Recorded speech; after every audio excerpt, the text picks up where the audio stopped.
Boa noite a todas e todos. Estamos aqui mais uma terça-feira reunidos no nosso grupo de estudos de Direito Sistêmico. Esse grupo de estudos que foi uma ideia do Hamilton, né? E o Hamilton convidou o Renato, a Alice, o Renê, o Marcos para fazerem a coordenação e orientação desses trabalhos.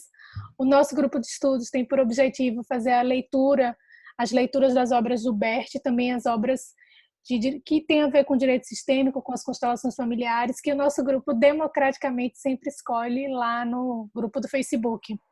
E nós estamos hoje continuando na leitura desse livro do Bert, Olhando para a Alma das Crianças, e vamos retomar no tópico Crianças de Rua, extraído de um curso no México, página 131.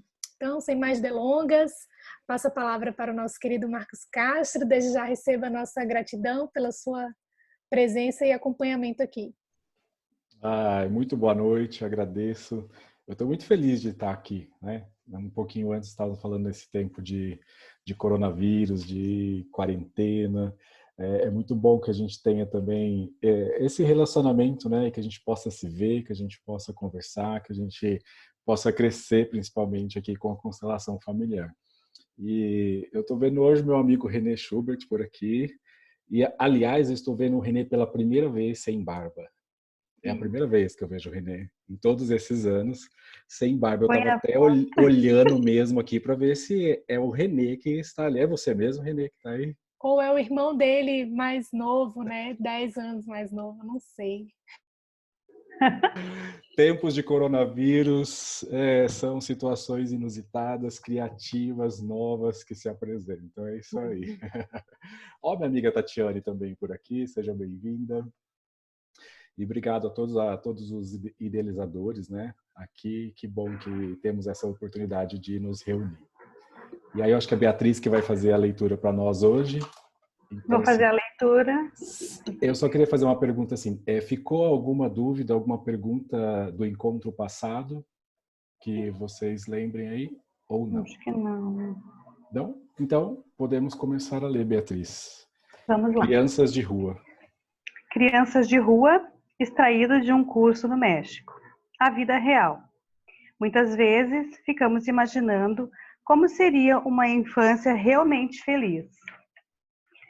E o que nos prepararia melhor para a vida, ou seja, pais amorosos, infalíveis, compreensivos, sempre ao nosso lado, ajudando-nos em todos os aspectos e protegendo-nos contra todos os males. O que acontece com essas crianças mais tarde na vida? O que sabem das dificuldades da vida e dos desafios que ela nos impõe? Quão corajosas serão no que diz respeito à capacidade de sobreviver também diante de grandes dificuldades, estão em desvantagem em comparação com as crianças que tiveram uma infância difícil. Às vezes comparo os estudantes universitários na Alemanha com as crianças de 6 ou 7 anos que vendem jornais na América Latina. Quão fortes já são, quão independentes, como podem, tão jovens, assumir a responsabilidade pelo sustento da família e contribuir de forma natural para ele? Quanta vivacidade e prontidão e que força interna. Tenho o mais profundo respeito por elas. Elas sabem das durezas da vida e o que, em última instância, ela exige de nós. Exemplo, por favor. Hellinger pede que um garoto de aproximadamente 13 anos se sente ao seu lado. Ele vem com as mãos no bolso e senta-se, tímido e desajeitado, ao lado de Hellinger. Hellinger para esse garoto. Você ainda não está acostumado com isso. O garoto está muito mexido e olha para o chão. Hellinger, olhe para mim. O garoto está sentado, curvado, com o tronco inclinado para o lado oposto ao de Hellinger, e olha para ele de baixo para cima. Depois olha de novo para o chão. Hellinger, para mim está bom assim. Simplesmente olhe para mim. Hellinger pousa a mão sobre o joelho do garoto. Hellinger, quando olho para você, vejo que desde de confiar em outras pessoas. Parece que passou por muitas dificuldades. O garoto acena com a cabeça. Hellinger, eu vejo isso. O garoto olha novamente para o chão. Hellinger, às vezes, em uma noite escura, as pessoas esperam ansiosamente pelo nascer do sol. É bom ver o sol brilhar novamente depois de uma noite escura. Às vezes, também é assim na vida. Também na vida, o dia nasce depois de uma noite escura. Vamos procurar a luz? A luz para você? O garoto olha para o chão o tempo todo. Hellinger, olhe para mim de novo. O garoto sorri para Hellinger. Hellinger, vejo que você está mais esperançoso. Conte-me algo de sua vida. O garoto suspira fundo e começa a chorar. Hellinger o envolve com o braço, puxa-o em sua direção e o conforta demoradamente. O garoto pousa a cabeça sobre o peito de Hellinger. Após um instante, quando Hellinger solta o garoto, este olha para o outro lado e para baixo. Hellinger o puxa novamente para si. O garoto pousa sua cabeça novamente, de forma espontânea, sobre o peito de Hellinger. Após um instante, o garoto se solta. Ele olha de novo para o lado e para o chão. Hellinger, conte-me algo sobre seu pai e sua mãe. O garoto, o que devo dizer? Hellinger, algo sobre o que você viveu com seu pai e com sua mãe. Garoto, eu não tinha uma boa relação com meus pais. Hellinger, o que aconteceu? Garoto, eu fugi de casa porque não aguentava mais. Hellinger, qual era a sua idade? Garoto, 10. Hellinger, para onde você foi? Garoto, para a rua. Hellinger espera um longo tempo. Durante todo esse tempo, ele mantém a mão direita entre os ombros do garoto. O garoto continua olhando para o chão. Hellinger, então você sabe sobreviver sozinho. A outra pausa longa. Hellinger, você visita seus pais, às vezes? Garoto, sim, às vezes. Hellinger, quer dizer algo sobre isso? Garoto, não. Hellinger, vou fazer um pequeno exercício com você. Feche os olhos. Imagine seus pais quando olharam para você logo que você nasceu. Como lhe tomaram como filho. Alimentaram você. Eles lhe ajudaram e você pôde morar com eles. Eles tinham poucos recursos, mas fizeram o melhor que puderam. Quando pequeno, você olhava para eles com amor. Eles eram os únicos com quem você contava. Aí você cresceu. Viu como era difícil para seus pais. Talvez tenha visto que eles não tinham possibilidades de alimentar você também. Então, talvez tenha dito internamente: não quero ser um peso para vocês. Vou cuidar de mim sozinho agora. Aí será mais fácil para vocês. Então foi embora. No entanto, você às vezes visita seus pais. Você diz a eles: eu dei conta sozinho. Fui forte o suficiente para dar conta sozinho, mas sinto muita falta de vocês. Olhem para mim com amor. Após um instante, Hellinger tira a mão do garoto. O garoto permanece na mesma posição e olha para o chão.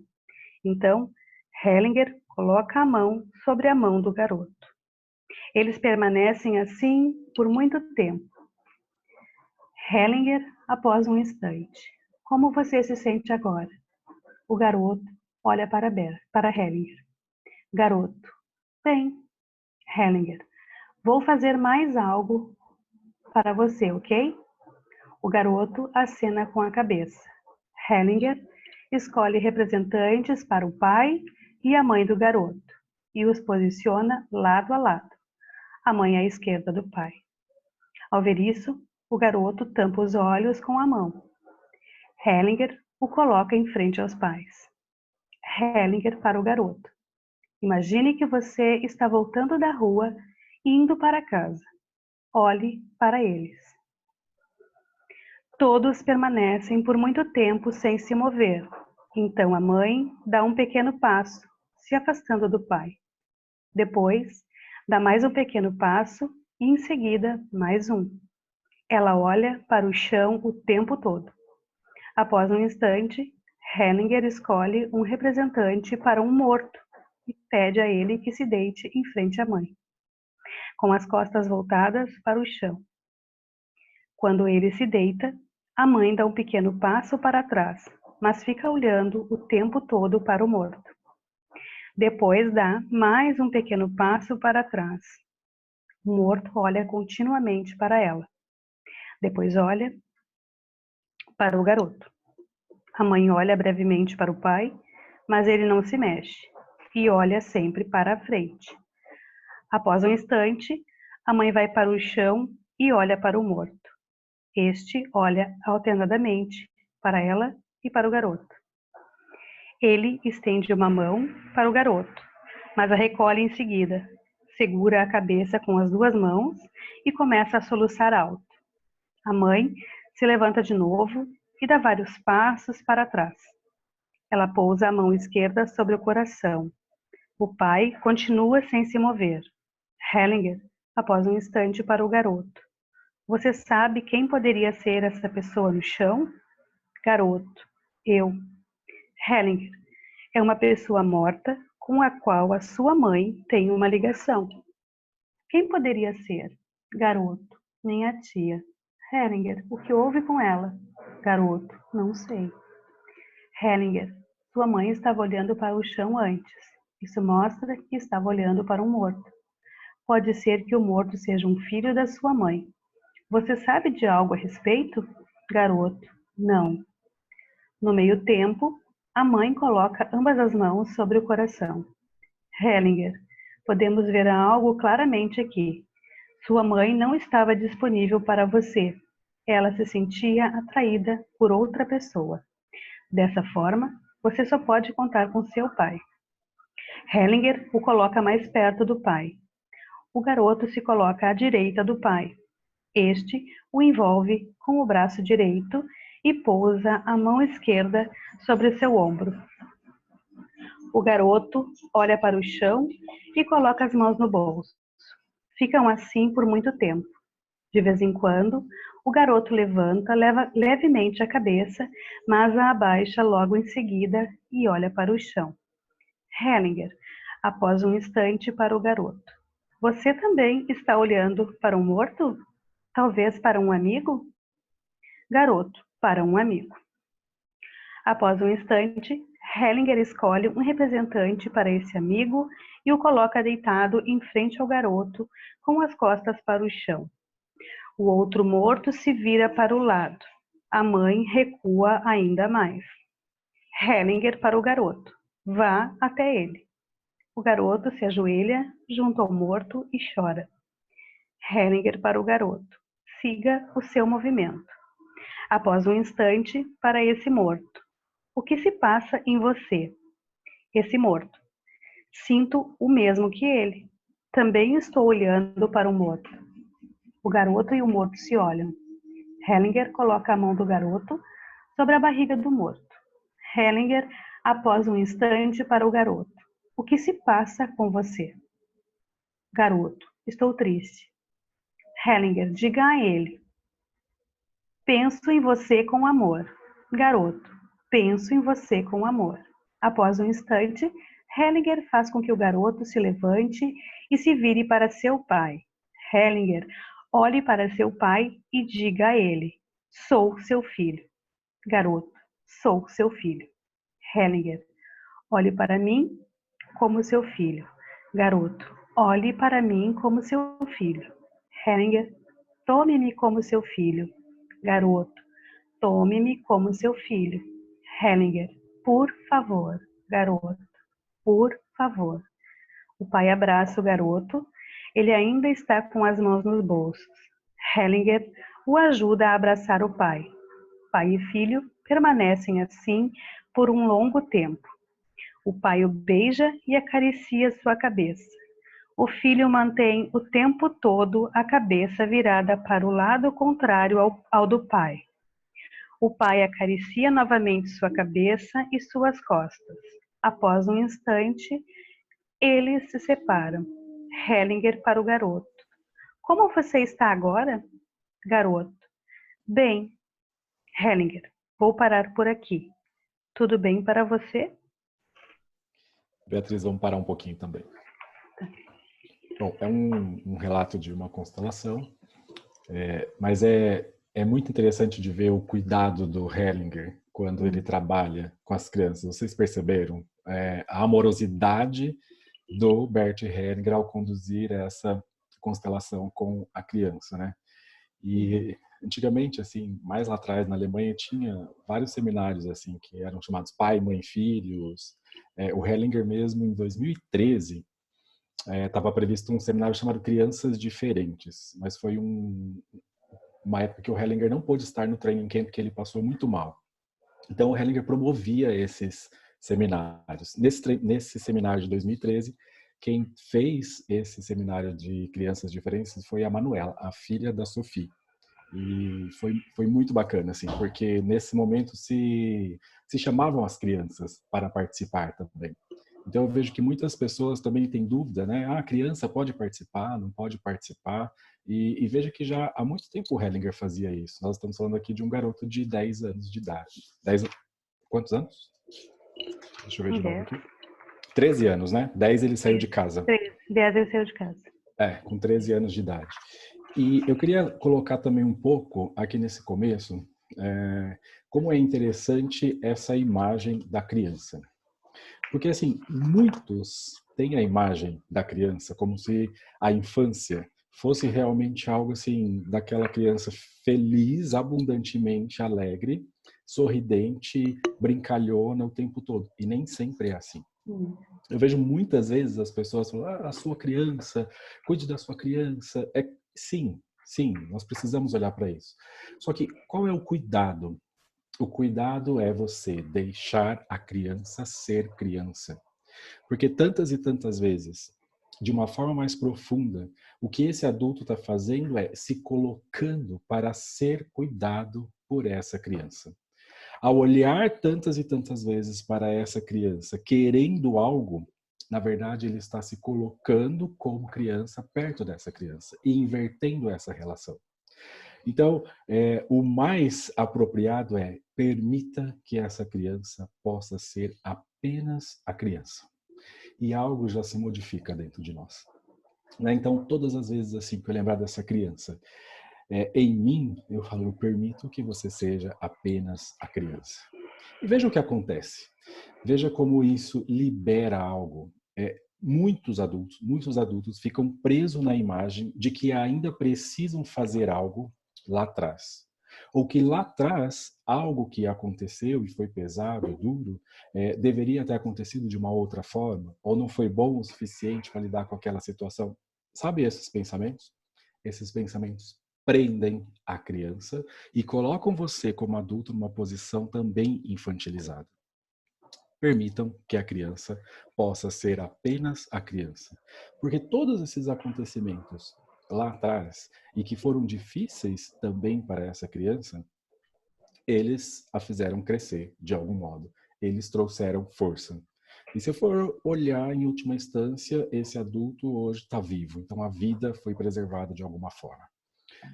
É claro que isso, assim, às vezes parece duro, né? Poxa vida, mas eu quero cuidar, eu quero tratar. Mas é porque nós olhamos para algo que atua de forma mais profunda. E eu já vi vários casos, né? Então eu estou falando de experiências mesmo, de olhar para vários casos em que o adulto, achando que está cuidando da criança, na verdade ele está deitando no colo dessa criança e pedindo para ser cuidado para esta criança. E essa criança não pode fazer isso, ela não precisa fazer isso. Ela pode ser apenas a criança. Eu me lembro uma vez, fazendo uma constelação, era individual, e foi justamente esse caso. Né? O adulto tomou um susto quando ele se viu deitado no colo da criança, né, querendo o afago dessa criança. E na cabeça dele, na imagem dele, ele estava querendo cuidar dessa criança a todo custo. Mas, na verdade, ele estava sendo cuidado. E quando ele viu que a criança podia ser apenas a criança e que a criança queria brincar, naquela oportunidade, a criança queria apenas brincar. A criança até então, ela não teve a oportunidade de brincar. Quando a criança se sentiu livre para poder brincar, a liberdade para a criança e para esse próprio adulto. Então, cuidado com essas imagens de crianças pulando, brincando, felizes, porque cada um teve uma infância, cada um teve uma história, cada um, né, recebeu como foi. Então, não precisamos ficar cuidando disso, voltando nessas relações, nessas dores principalmente, e precisamos sim deixar essa criança ser apenas a criança. Então, esse começo que o Bert traz aqui, assim como olhando para essa criança com tudo o que aconteceu e a força que ela tem, sim, é assim. Eu reconheço que naquele caso foi assim e lhe trouxe uma grande força perante os demais. Ponto. E depois aqui na constelação, né, não sei se alguém tem alguma pergunta ou algo para comentar com a constelação, mas eu notei isso, o cuidado do Bert Hellinger com a criança, e depois o limite até onde ele vai com a constelação. Então veja que mesmo lá no final, ele fala assim que o garoto está olhando para o outro lado, o pai dá um abraço, faz um afago, sem querer nada, sem querer que esse garoto saia dessa constelação já imediatamente abraçando o pai, beijando, alguma coisa. Já vi muitas vezes em constelações, não é? Querer promover esse encontro ali de imediato. Bert Hellinger não faz isso, né? O Bert Hellinger, às vezes, ele fala justamente assim, né? Eu paro no ápice, aonde essa força segue depois disso, né? É como a tarefinha de casa, né? Que fica e vai atuando. E aqui a gente pode ver um pouquinho disso, assim. Mas ele pergunta pro garoto, como você está agora? Bem. Então eu não preciso fazer mais nada. Algo se resolve ali, por si só, e por esse garoto mesmo, dentro desse movimento que o acompanha. Então eu notei essas coisas assim para poder compartilhar com vocês. Se alguém notou mais alguma coisa, podia falar. Não tem nenhuma mensagem aqui no chat. Deixa eu só conferir se tem alguém com a mão levantada. Renê quer falar alguma coisa, Renê? Seu microfone está fechado. Pronto, consegui habilitar ele, Marcos. A única questão que eu levantaria é exatamente essa questão que você levantou, que muitas pessoas nos perguntam: posso constelar crianças? Né? Devo constelar crianças? Existem muitas demandas nesse sentido, né? E o que a gente percebe é que muitas vezes as crianças, os jovens podem participar como representantes. Agora, trabalhar os temas da criança já é uma outra questão, que envolve uma postura, né? Será que eu vou colocar mais peso sobre essa criança a partir da constelação? Ou será que eu realmente vou entrar nesses fios, nesses emaranhados que essa criança traz, né? Então, isso é uma questão, eu acho, muito importante, né? Nas reflexões, o Sam Storr chegou a abordar isso, né? A gente tem até um vídeo sobre isso no YouTube, onde ele aborda essa temática. A gente sabe que Bert Hellinger, inclusive aqui no Brasil, trabalhou com crianças com deficiência, né? Ele teve um seminário voltado para isso. Mas, nesse caso, ele trabalhou com as crianças e os pais, né? Para até tirar um pouco dessa carga que a criança naturalmente traz, né? Eu por vocês, né? De repente, direcionar isso para os pais. No trabalho de psicoterapia infantil, a gente vê muito isso, né? Muitas vezes vem uma grande carga na criança, né? E quando você começa a trazer os pais para dentro do trabalho, alivia bastante. E aí você começa a olhar para a questão que se mostra. Uma questão, muitas vezes, do casal. e que essa criança, como uma esponjinha, manifesta sintomaticamente. Então, são perspectivas, são pontos de vista, né? Então, quando você estava falando, Marcos, eu lembrei muito dessa questão específica. Sim, muito bem lembrado, muito bem pontuado, Renê. E a Rosa levantou a mão aí, vamos ver o que a Rosa vai trazer para nós. Eu vou trazer o seguinte, a Ana Lúcia Braga, minha professora, que dá vários cursos de formação, ela trabalha com criança, mas sempre com os pais presentes, nunca com a criança sozinha. E ela dá cursos de constelação com crianças aí no Brasil inteiro e tem trabalhos belíssimos, resultados belíssimos e depoimentos belíssimos de crianças que ela já trabalhou, que agora são adultos, são adolescentes, que já cresceram, e que o quanto que a constelação foi magnífica para essas crianças e para as famílias, porque, logicamente, os pais estão presentes. Só isso. Legal. Obrigado, Rosa. Eu vi o trabalho dela, inclusive ela tem um artigo, né, publicado na revista de Constelação Familiares, é uma boa referência que você traz aí de alguém que tem uma grande experiência nessa área aí. Obrigado. É importante, Rosa, assim, ter essa prudência, né, de trazer os pais, o René também falou isso, trazer os pais. E é importante, assim, quando vem a criança, porque se olha para a criança, então, assim, como o René falou, essa questão do peso, né? Quem é o peso nesse sistema? E querem jogar isso para a criança. Então, o constelador tem que ter esse cuidado, não é? Porque, assim, de você não direcionar algo para a criança em si. Então, por isso que o Bert também, assim, trabalhava pais e filhos, justamente por isso, né? Porque ele sempre falava assim, chega uma criança, com quem é que eu trabalho? Com os pais, né? Ou eu abro espaço para todo esse sistema onde os pais já estão bem próximos, presentes, né? Então, eu trabalho com a criança, mas eu tenho uma visão não ali da criança e principalmente dessa questão de quem é o culpado por algo que está acontecendo e levar isso até a criança. Então, muito cuidado com relação a isso, né? E por isso, você falou da Ana Lúcia, é muito bom que os pais estejam presentes, porque como nós vimos aqui, a importância do olhar, ver a situação, reconhecer. Então, isso, olhar, significa criança olhar e os pais também olhar, né? E isso provoca um movimento muito grande, principalmente nos pais, quando pensam o problema é exclusivamente a criança e tem a oportunidade de olhar dentro da constelação familiar aquilo que se apresenta. De repente eles fazem assim, nossa, mas, né, eu não tinha percebido isso.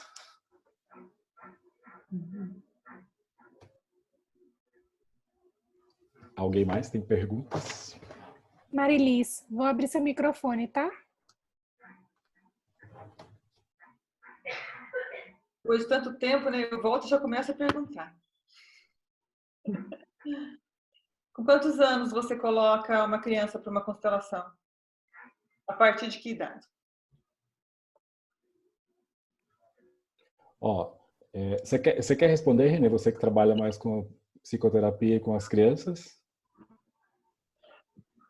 Só um instantinho. Então, eu já tive casos até de pessoas que perguntaram, não é a pergunta que você colocou, Marilis, né? Mas já tiveram pessoas que vieram grávidas e me perguntaram, posso constelar, né, estando grávida? E eu acredito que cada caso ele tenha que ser avaliado. Muitas vezes, quando a pessoa traz essa pergunta antes para o facilitador, ela também traz preocupações, ela traz questões anteriores que ela sabe que precisam ser colocadas. Isso precisa ser escutado pelo facilitador, né? Será que existe algum risco para essa mãe e para essa criança? Né? Existe algum segredo que talvez vai vir à tona? Então, muitas vezes, quando os pais trazem a temática da criança, pelo menos no meu campo, já são adolescentes. Muito raro virem crianças de 7, 8, 9 anos. Geralmente são jovens, 14, 15, 16 anos. E, logicamente, os pais estão presentes no campo. Quanto mais jovem é a criança, mais identificada ela está com algo que se mostra do casal. E, geralmente, ou o casal está presente, ou esse tema, muitas vezes ligado ao divórcio litigioso, a uma separação complicada, se manifesta através de fobias, pânicos, ansiedades, e às vezes a própria criança pede para sair. Isso é muito interessante. Às vezes a criança ela fecha o olho e tal, e aí a gente para o campo e permite que essa criança saia, porque ela não quer olhar para aquilo que vai vir, que não é dela. Quer dizer, muitas vezes uma sabedoria nessa criança, né, do tipo, ok, isso é melhor eu não ver, né? E fazemos isso. Existia uma postura que eu aprendi com o Peter Spelter.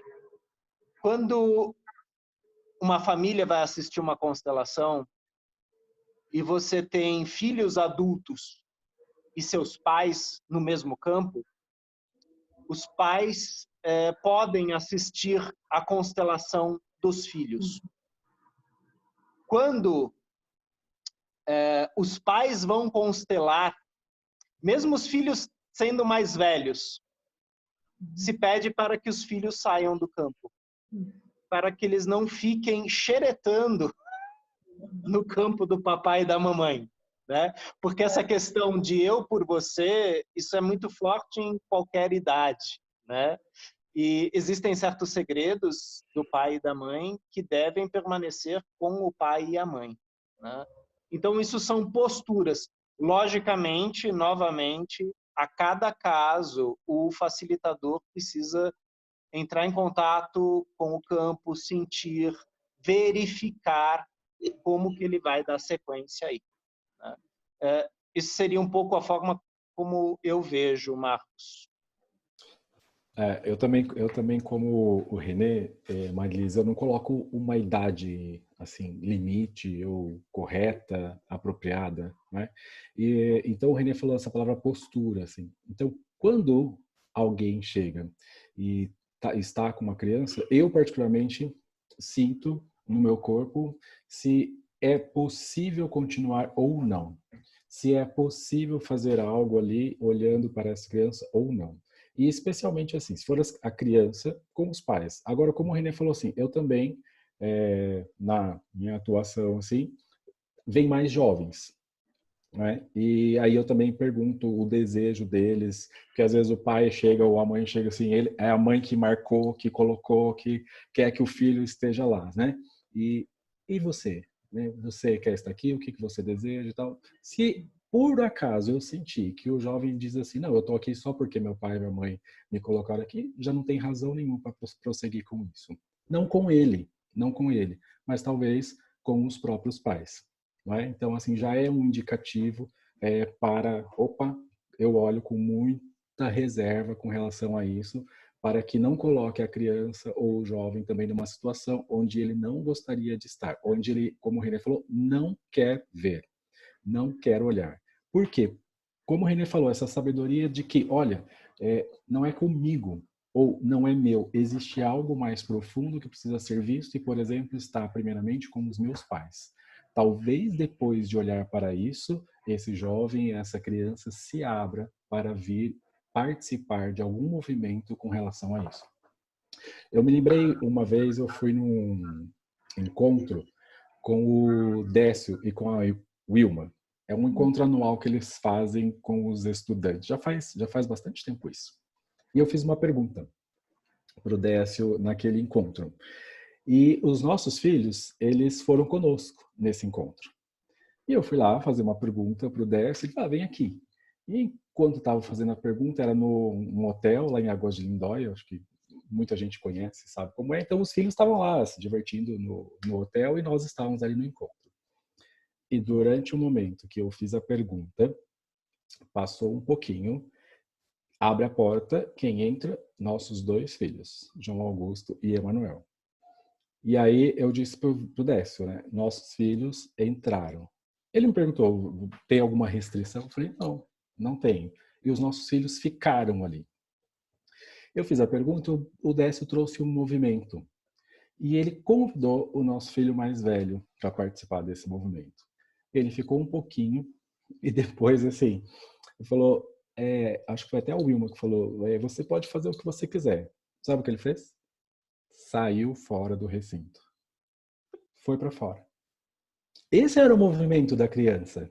Ele foi para fora do recinto. Participou daquilo ali, do que precisava, mas depois não é comigo. Ele foi para fora. Então, só para ilustrar, e é algo que aconteceu comigo mesmo, o que o Renê também trouxe para nós agora, e o que eu estava falando dessa questão de crianças, idades, permanecer ou não permanecer. Eu vi uma pergunta aqui que a Cristiane fez, a questão de grávidas. O Renê acabou falando das grávidas, elas podem sim participar. Eu sei que tem todo um cuidado, não é? E as pessoas às vezes ficam apreensivas, quem está lá fora, quem está fora vendo a grávida representar, fica mais apreensiva, porque se a grávida se entrega, ela se entrega aquilo que se apresenta ali.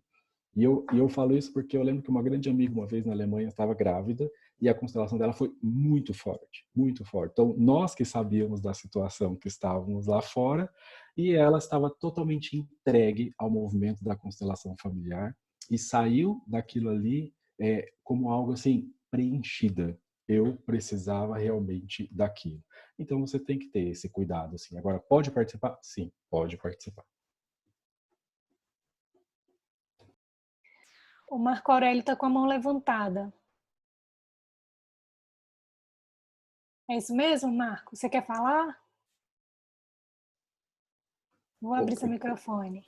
Consegue falar? Consigo sim. Boa noite a todas e a todos, né? Eu estou aí afastado um tempo, questão de trabalho mesmo, mas a quarentena aí favorece a participação. Ô Marcos, você disse há pouco a questão do perder o sentido, a constelação, quando a pessoa não quer participar. Eu atendi a um jovem, 18 anos, a pedido da mãe dele. Eu vi exatamente isso. Eu pensei que o pedido da mãe faria sentido para a mãe. E a questão que a mãe trazia é a homossexualidade do garoto de 18 anos. E, na visão dela, o garoto teria se retraído, porque ele, ao se descobrir gay, ele começou a sair escondido, se pintar, etc., essas coisas assim. Então, o choque, na verdade, foi para a mãe e o pai, e não para o garoto. Quando eu conversei com ele, eu perguntei exatamente assim, o que o levou a fazer a constelação, a buscar a constelação. Ele falou, bom, eu não busquei a constelação, eu só vim para deixar a minha mãe feliz. E aí eu perguntei para ele, e você tem alguma questão? Você está tranquilo? Como que é isso? Porque a sua mãe colocou a questão da homossexualidade. Eu falei, não, eu estou feliz, eu estou bem, eu estou tranquilo.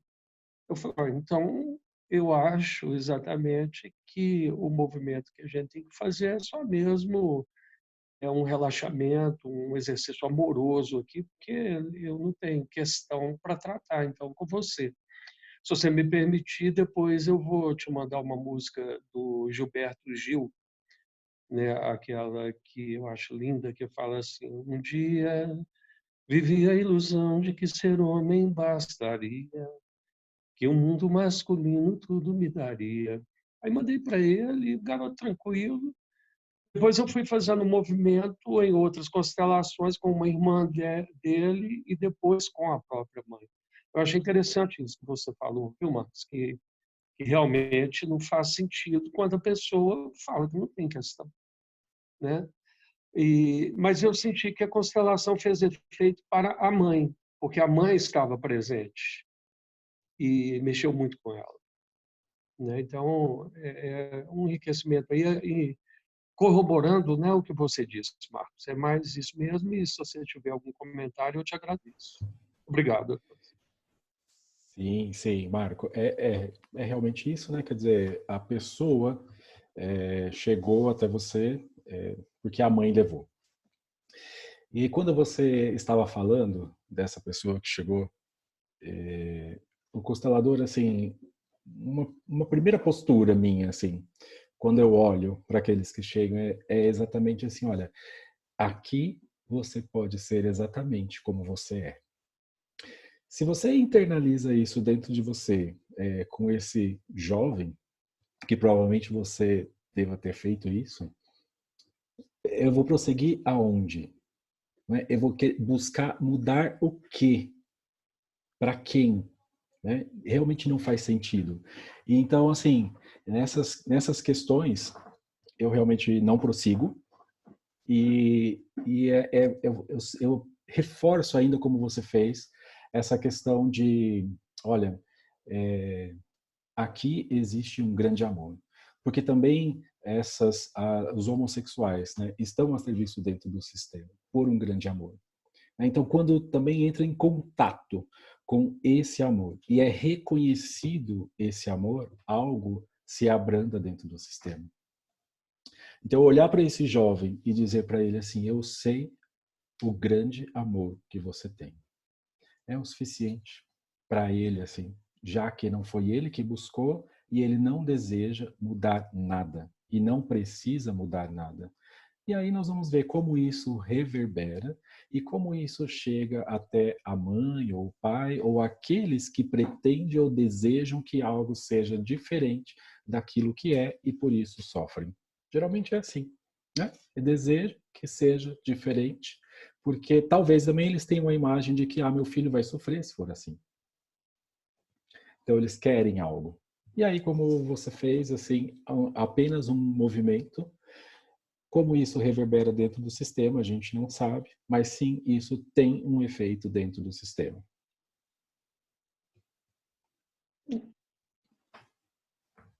Eu achei que você estivesse levantando a mão. Eu acho que você mostrou alguma coisa, Marco.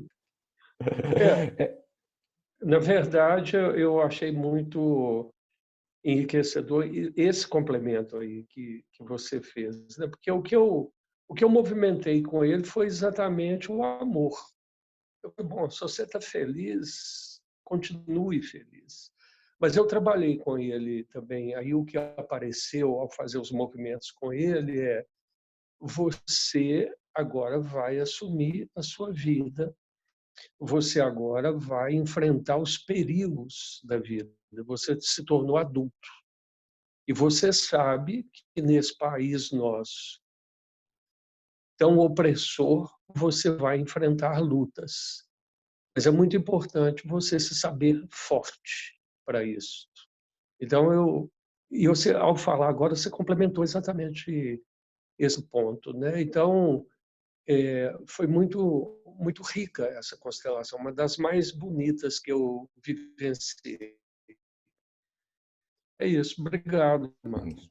Valeu muito. Obrigado você. O Bert às vezes falava isso, né? Eu assumo com tudo.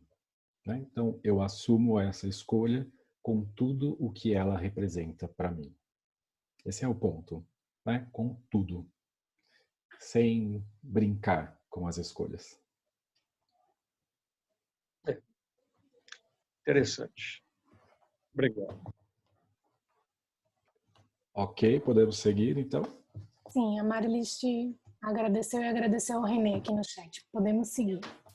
O Renê também, ele escreve sobre esse tema. O Renê quer falar alguma coisa sobre a homossexualidade? Apenas complementando o que o Marco falou e você disse também, Marcos, né? Quando o Bert Hellinger, se eu não me engano, foi aqui em São Paulo mesmo que ele abordou a questão homossexual também. Ele fala, as ordens do amor atuam, né? Nos casais heterossexuais, nos casais homossexuais. mas às vezes o destino dos homossexuais é mais difícil, porque existe essa questão cultural também, né? Existe essa visão também do meio externo, né? Então isso às vezes um fardo a mais, uma tensão a mais, né? Mas seguimos, né?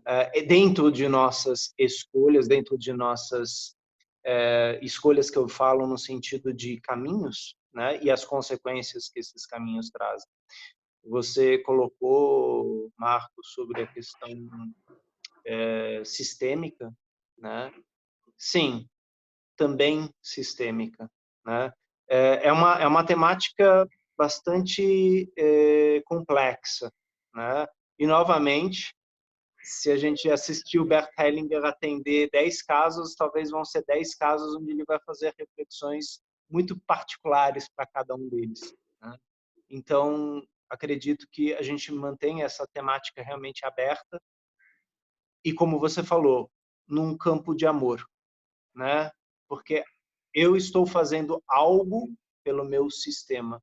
E isso, mas muitas vezes trazer essa imagem, ela traz muito equilíbrio, força para a pessoa que nos busca, né?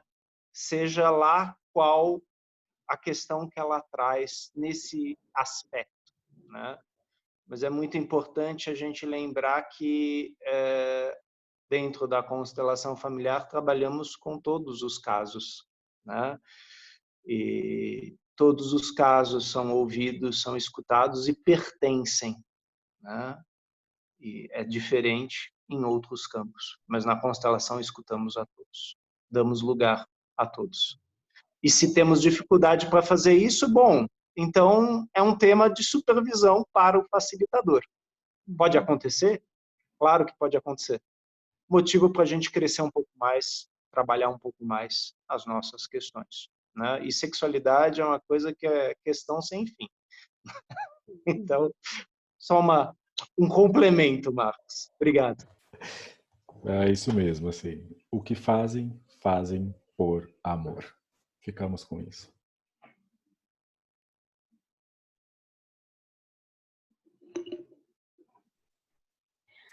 A Marilis está levantando a mão aqui.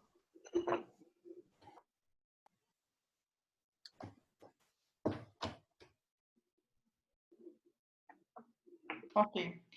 Marcos, eu não me lembro se eu já fiz essa pergunta, ou se já foi um tema estudado, mas a homossexualidade, o Hellinger, ele traz para a gente que ela está ligada ao pai, é isso? Eu não me lembro mais. Bom, vocês vão ouvir de mim várias vezes assim que eu não gosto das receitas, né?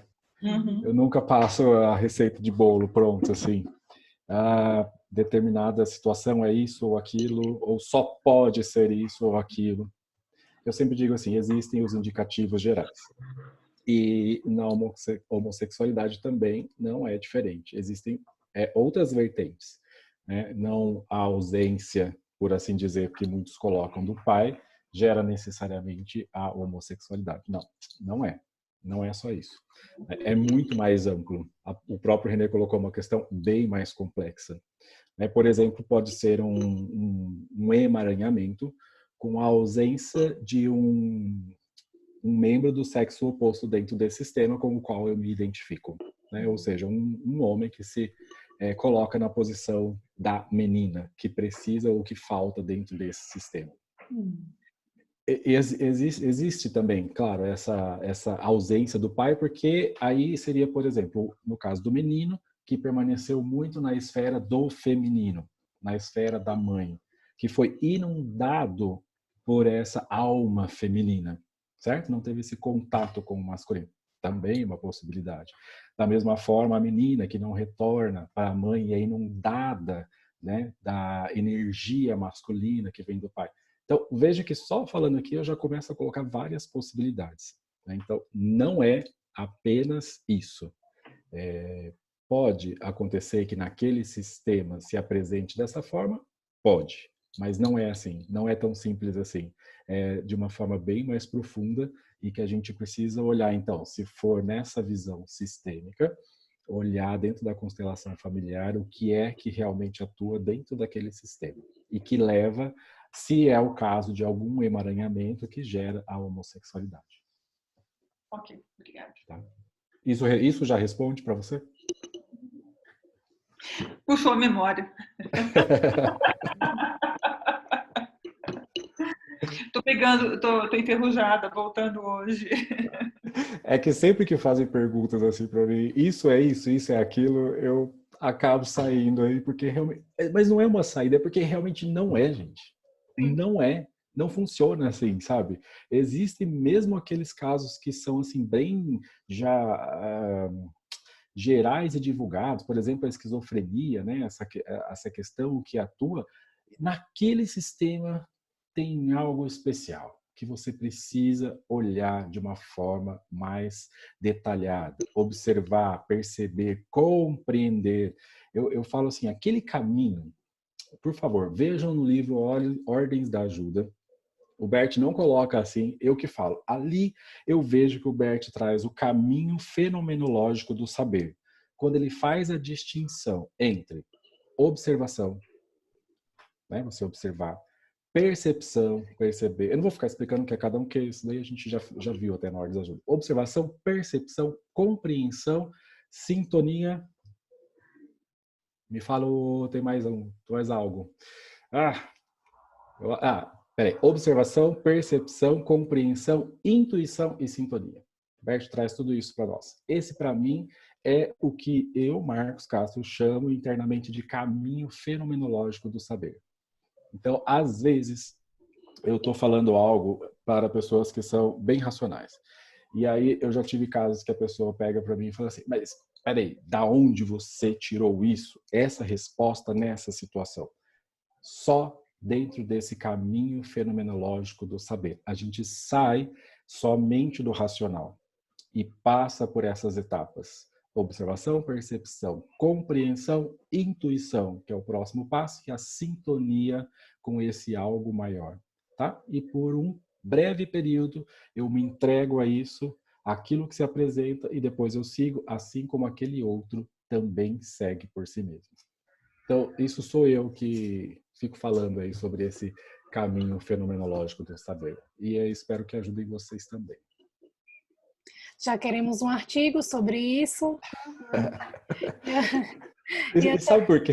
E sabe o que eu falo, Larissa? Levantada aqui. Larissa, e sabe que eu, assim, falei mais abertamente sobre isso justamente no encontro com os juízes, porque eles criam o tempo todo respostas bem racionais.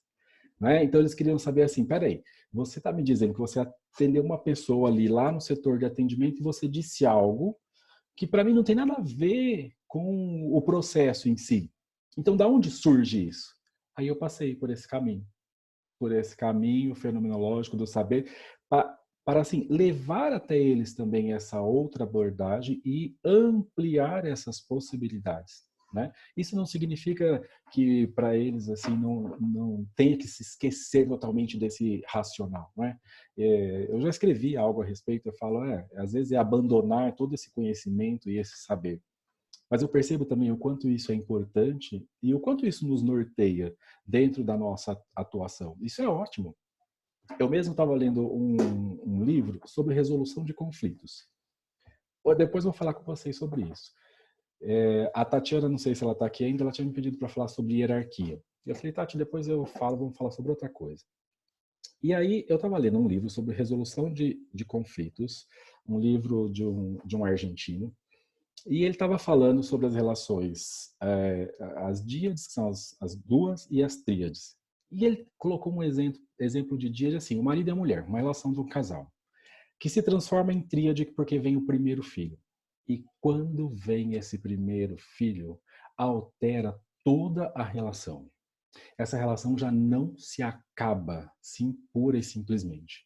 E aí ele estava falando dentro desse livro das alianças que são formadas dentro dessas relações de 3 pontas.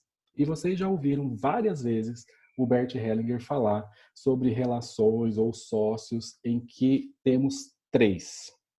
O quanto isso fica difícil dentro da relação. Por quê? Porque alianças se formam, alianças podem ser formadas, um em desfavor de outros, um para ter mais poder que o outro. Então, existem essas alianças. E eu comecei a trazer isso assim, puxa, olha o papel do primogênito que muda toda essa história do casal.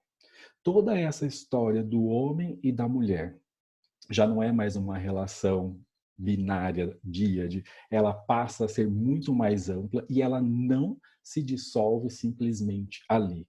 Esse terceiro elemento que entrou nessa relação leva algo desta própria relação. Então, assim, olha, eu estava lendo um livro que eu achava que não teria nada a ver com constelação familiar. Mas quando a gente começa a trazer também isso para o nosso conhecimento da razão e depois percorre esse caminho fenomenológico do saber, algo se apresenta com muito mais propriedade a todos nós. Só um convite. Sim, e sobre isso a Marina compartilhou aqui que eu acredito que ela estava falando aprendemos no sentido dos juízes, né? Aprendemos a pensar a partir de um silogismo, por isso queremos sempre a fórmula. Inclusive, assim, eu já vejo uma materialização desse caminho do saber, assim, uma diagramação desse seu pensamento. Depois você me conta. Um desenho. Ótimo, Larissa, ótimo, Larissa. Eu consigo visualizar. O Renê está com a mão levantada.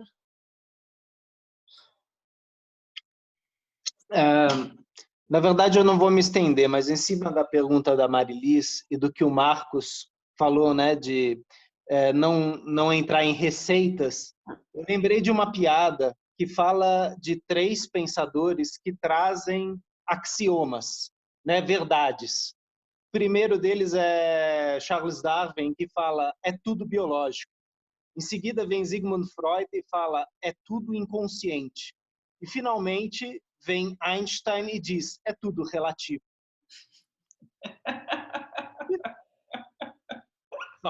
Vem por aí. E aí vem um axioma da comunicação, é impossível não se comunicar-se. Então, tá tudo junto e misturado.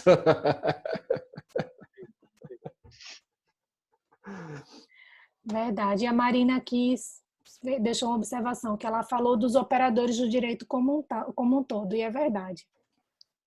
Marina, é verdade. E, bom, você sabe, sou servidor público, né? Então eu também estou aí neste rol e que para mim também é um exercício, né? E por isso que eu falo, assim, de maneira bem própria, que é importante você também permitir que a razão seja acessada, né? Então não adianta eu querer simplesmente dissociar da razão totalmente quando ela também me mostra um caminho.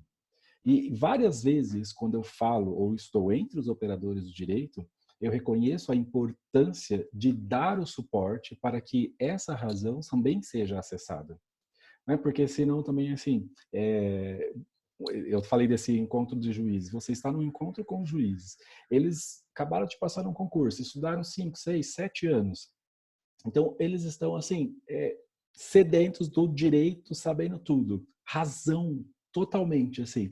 E, de repente, você chega e fala, olha, abandona tudo isso e agora nós vamos sentir, nós vamos acessar o coração e tudo.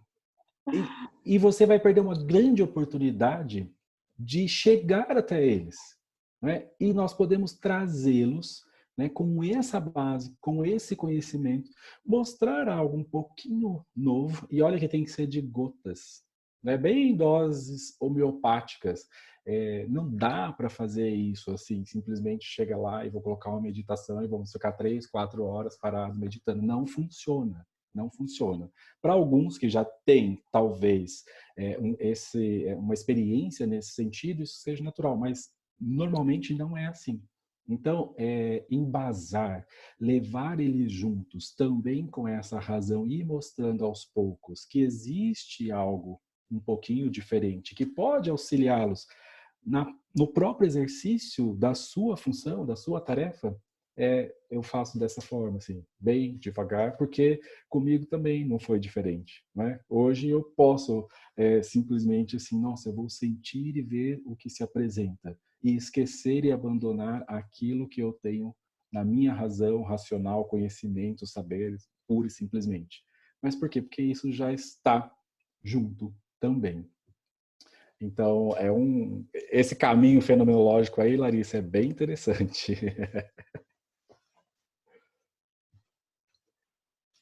Quem mais, queridos? Cristiane está tão quietinha hoje que a gente até fica assim, o que está acontecendo? Não, só estou observando mesmo, só aprendendo. É só assim, ó. Com certeza. Esse é pano para manga, é para só para pensar. Ó, no caminho fenomenológico, a observação ela é restrita. Precisamos ampliar um pouco isso. Tá vendo? Sabe as palavras, mestre? Ai, Larissa, mais alguma coisa? Então, eu vejo que o Marco Aurélio levantou a mão. Não sei se temos mais tempo. Veja aí contigo. Não, aí é com você, eu tô tranquilo. Em época de quarentena, então. Então, querido, você é o nosso líder. Diga aí. Marco, seu microfone está fechado. Fechado. Deixa eu ativar aqui. Consegue falar agora, Marco? Sim, eu consigo. É só compartilhar mesmo, porque eu sou advogado e esse meio jurídico, ele realmente é muito difícil, é muito pesado.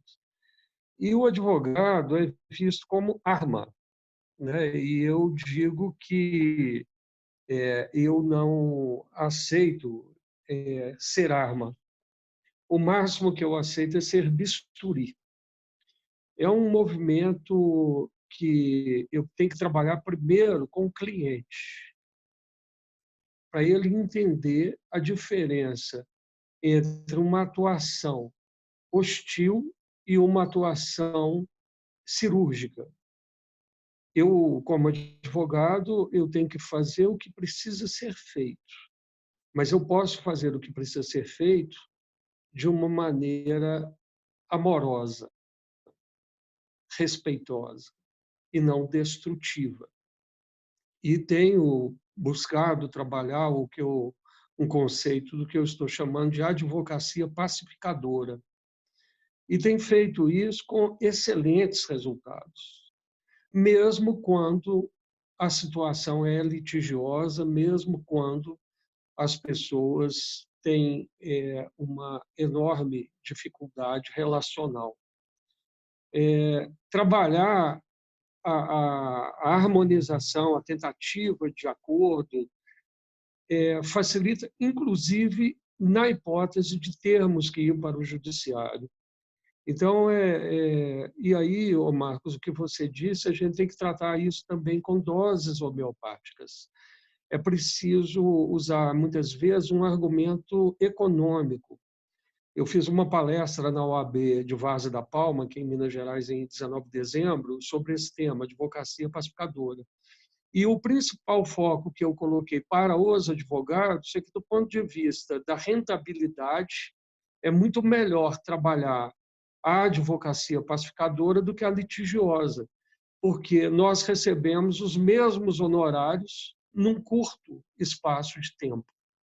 Quer dizer, eu consegui chamar a atenção dos advogados para essa nova advocacia quando eu detalhei e mostrei que o custo de uma mediação, de uma negociação bem conduzida, com muita técnica negocial, é muito menor do que o custo de um litígio judicial. E os honorários a serem recebidos são os mesmos, porque o que interessa para o cliente é a solução do problema. Então, a racionalidade é importante, sim. Você colocar a questão racional para que você, num meio cartesiano, num meio racional, as pessoas possam dar passos em direção à expansão da consciência. Eu só queria compartilhar essa vivência, porque eu acho que enriquece aí o debate. Muito obrigado a vocês. Obrigado, Marco. E bem interessante quando você fala do bisturi, porque me vem à mente assim aquela dizer sobre o operador do conflito, né? Então, assim, é justamente mais que o mediador, o juiz, o advogado, o promotor, né? Aquela pessoa que lida com o conflito e que não faz esse conflito escalar, né? Subir o tempo todo. Ao contrário, né? Usa de todas as suas técnicas, de toda aquela abordagem para que esse conflito possa se dissolver. Se é que ele realmente existe, né? Quantas vezes as pessoas chegam nos escritórios dos advogados e, na verdade, o conflito ele não existe, ele é apenas aparente. E a pessoa briga muito se ela não encontrar um operador do conflito que vá no essencial e termine com isso rapidamente. Diga, Larissa. Eu também estou nesse processo da observação e ampliando o olhar. Já visualizei a diagramação e anotei aqui no meu papelzinho rosa, ó, caminho fenomenológico do saber. Então, depois da observação, a gente passa para a percepção, hein? Vamos lá. Fechou. Então é isso. A Marili está dando um tchauzinho lá. Não sei se ela já está dando tchau de boa noite ou ela quer falar. Vamos ver. Nós estamos em quarentena, se o Marcos abrir o espaço, e eu posso, Marcos? Ó, de minha parte pode, mas Larissa, tecnicamente isso lá por questão de gravação, Acho que tempo, podemos nos estender? Como funciona isso? Então, eu acho que a gente tem sempre esse horário bem respeitado. Acho que só uma vez aconteceu de se estender, porque íamos terminar o livro no histórico. Mas você é nosso líder e nós seguimos o líder. Seguimos o livro. Olha só a Segue o líder. responsabilidade. Diga, Marilis. Eu faço conciliação. E encontrei, eu estava no fórum, e uma colega, ela tinha uma questão com uma operadora de telefonia que teve um problema e ela ficou, acho que 3 ou 4 dias sem ter como usar o celular, e ela dizia que o celular era ferramenta de trabalho porque ela trabalhava com semijóias. E ela estava muito brava, e ela disse assim para mim que até o fim, porque senão essas coisas não mudam no país. E eu fui trabalhando. No fim, ela achou que seria melhor ela fazer o acordo que a operadora tinha oferecido, que não é comum uma operadora mandar um acordo, né? Ficou nisso. 2 meses depois, eu encontrei com ela e ela veio perguntar para mim como que funcionava a conciliação. Porque ela ela queria mudar o ramo de trabalho dela e ela tinha um viés mais sensível e que ela achava que talvez esse fosse um campo interessante para a vida profissional dela. Aí a ficha caiu. Virou a chave. Eu... E isso é muito legal isso que você está trazendo. Uma coisa, só uma parênteses aí, uma coisa que eu acabo sendo muito firme ali é quando as partes chegam orientadas para bater de frente, né? E eu vejo que eu já tive situações onde o profissional ele interferia para que o acordo não acontecesse. Meu papel ali é outro, e ainda com essa capacidade, entre aspas, de pensar na questão de constelação sistêmica, aí não dá para falar de outra coisa, né? É impossível você pensar de forma racional. Aí foi. Mas muito provavelmente essa pessoa, ela de algum modo se sentiu reconhecida. Algo chegou até ela como um reconhecimento. E aí vira a chave. Uhum. Lari, querida, agora eu deixo com você. Então, com muita alegria nessa quarentena, vendo um monte de gente nova aqui, um monte de gente que voltou também. Que bom ver todo mundo, ver rostinho novo, rostinho conhecido. Espero que todos se cuidem. Marquinhos e Renê, recebam nossa gratidão por estarem aqui nos acompanhando, nos guiando nessa noite deliciosa. Nossa, até esqueci do fuzuê, da confusão toda que está no mundo. Foi muito bom. Isso é incrível. Acho que é a primeira vez na semana que eu consigo esquecer. Só aqui para os nossos novos protocolos, nós paramos na página 137, antes do tópico exemplo, o amor, né? Até a próxima terça, com alegria, com saúde, felicidade. Um beijo em todo mundo. Se Gente, cuidem. muito obrigado por hoje. Que bom estar aqui com vocês. Assim, como a Larissa falou, uma ressonância muito legal, né? A gente poder também agora entrar numa outra energia e compartilhar isso com vocês, assim, foi muito gostoso. E interessante, né? Que paramos justamente o amor, nessa ressonância do amor. Permanecemos assim e até a próxima semana. Eu acho que é o Renê que vai estar com vocês. Até a próxima Beijo. terça. Beatriz, muito obrigada pela sua maravilhosa leitura. Beijão.